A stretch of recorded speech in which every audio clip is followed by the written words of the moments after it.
तो आज हम पढ़ेंगे ब्रह्म पुराण का अगला अध्याय, जिसका नाम है श्री ब्रह्म पुराण की महिमा तथा ग्रंथ का उपसंहार।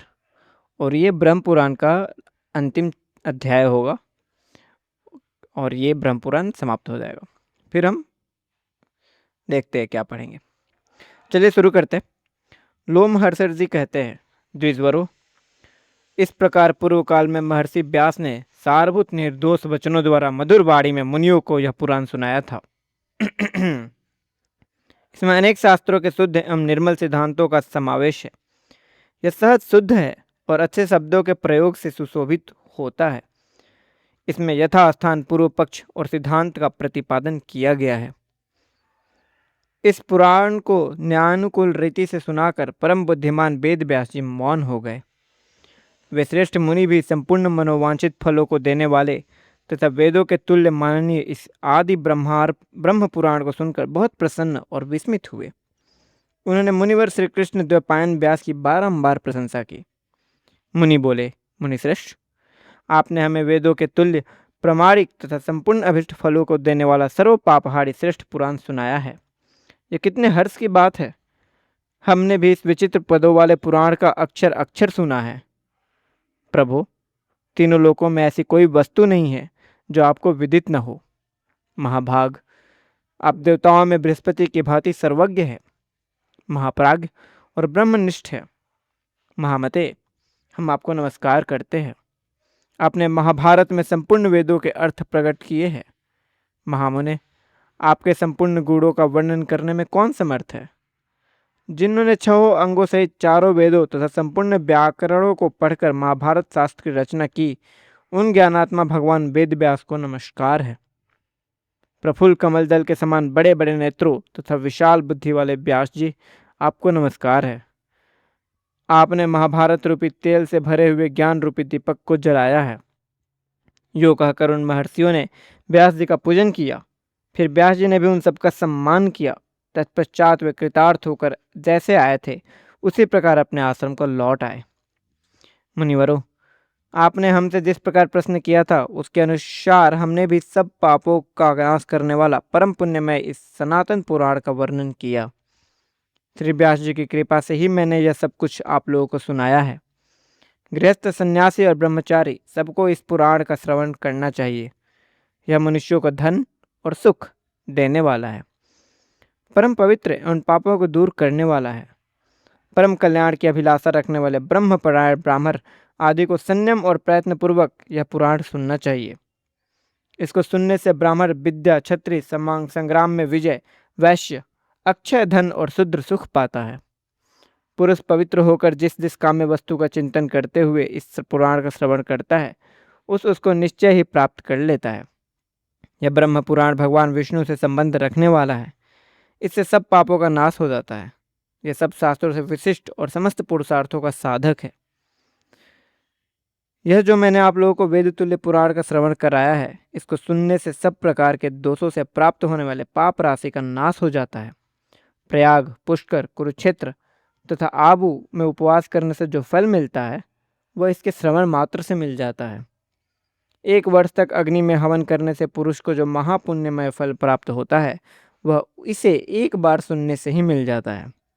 जेठ मास के शुक्ल पक्ष के द्वादशी को यमुना में स्नान करके मथुरापुरी में श्रीहरि के दर्शन से मनुष्य जिस फल का भागी होता है वह एकाग्रचित होकर इस ब्रह्म पुराण की कथा कहने से ही प्राप्त हो जाता है। जो इसका पाठ अथवा श्रवण करता है वह भी उसी फल का प्राप्त करता है। जो मनुष्य प्रतिदिन श्रद्धापूर्वक इस वेद स्मित पुराण का पाठ या श्रवण करता है वह भगवान विष्णु के धाम में जाता है। और जो ब्राह्मण मन और इंद्रियों को संयम में रखकर पर्वों के दिन तथा एकादशी और द्वादशी तिथि को ब्रह्म पुराण बाँचकर दूसरों को सुनाता है वह बैकुंठ धाम में जाता है। यह पुराण मनुष्य को यश, आयु, सुख, कीर्ति, बल, पुष्टि तथा धन देने वाला और अशुभ सपनों का नाश करने वाला है। जो प्रतिदिन तीनों संध्याओं के समय एकाग्रचित हो श्रद्धापूर्वक इस श्रेष्ठ उपाख्यान का पाठ करता है वह संपूर्ण अभिष्ट वस्तुओं को प्राप्त कर लेता है। इसको पढ़ने और सुनने से रोगातुर मनुष्य रोग से, बंधन में पड़ा हुआ पुरुष बंधन से, भय से डरा हुआ मानव भय से तथा आपत्तिग्रस्त पुरुष आपत्ति से छूट जाता है। इतना ही नहीं, इसके पाठ और श्रवण से पूर्व जन्मों के स्मरण की शक्ति, विद्या, पुत्र, धारणावती बुद्धि, पशु, धैर्य, धर्म, अर्थ, काम और मोक्ष की भी मनुष्य प्राप्त कर लेता है। जिन जिन कामनाओं को मन में लेकर मनुष्य संयत चित्त से इस पुराण का पाठ करता है, उन सब की उसे प्राप्ति हो जाती है, इसमें तनिक भी संदेह नहीं है। जो मनुष्य एकमात्र भगवान की भक्ति में चित्त लगाकर पवित्र हो, अभिष्ट वर देने वाले लोक गुरु भगवान श्री विष्णु को प्रणाम करके स्वर्ग और मोक्ष प्रदान करने वाले इस पुराण को निरंतर श्रवण करता है, उसके सारे पाप छूट जाते हैं। वह इस लोक में उत्तम सुख भोग कर स्वर्ग में भी दिव्य सुख का अनुभव करता है। तत्पश्चात प्राकृत गुणों से मुक्त हो भगवान श्री विष्णु के निर्मल पद को प्राप्त होता है।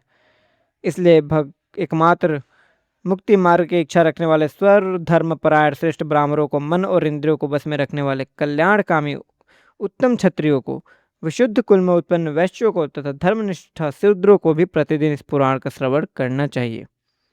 यह बहुत ही उत्तम, अनेक फलों से युक्त तथा धर्म, अर्थ एवं मोक्ष प्रदान करने वाला है। आप सब लोग श्रेष्ठ पुरुष है, अतः आपकी बुद्धि निरंतर धर्म में लगी रहे। एकमात्र धर्म ही परलोक में गए हुए प्राणी के लिए बंधन की भांति सहायक है।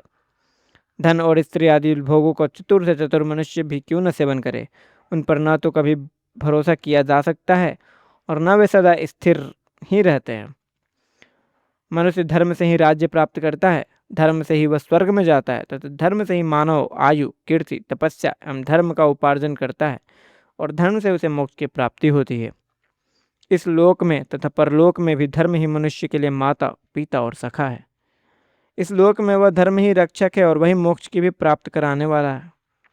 धर्म के सिवा कुछ भी काम न आता। यह श्रेष्ठ पुराण परम गोपनीय तथा वेद तुल्य प्रमाणिक है। खोटी बुद्धि वाले और विशेष नास्तिक पुरुषों को इसका उपदेश नहीं देना चाहिए। यह श्रेष्ठ पुराण पापों का नाश तथा धर्म की वृद्धि करने वाला है, साथ ही इसे अत्यंत गोपनीय माना गया है। मुनियों, मैंने आप लोगों के सम्मुख इसका कथन किया है और आपने भी इसे भली भांति सुन लिया। अब आज्ञा दीजिए, मैं जाता हूँ। श्री ब्रह्म पुराण संपूर्ण। ओम तत्सत ब्रह्म पुराणमस्तु। तो हमारा ब्रह्म पुराण आज यहाँ पे समाप्त हो गया और अब हम अगले दिन से वाल्मीकि रामायण शुरू करेंगे।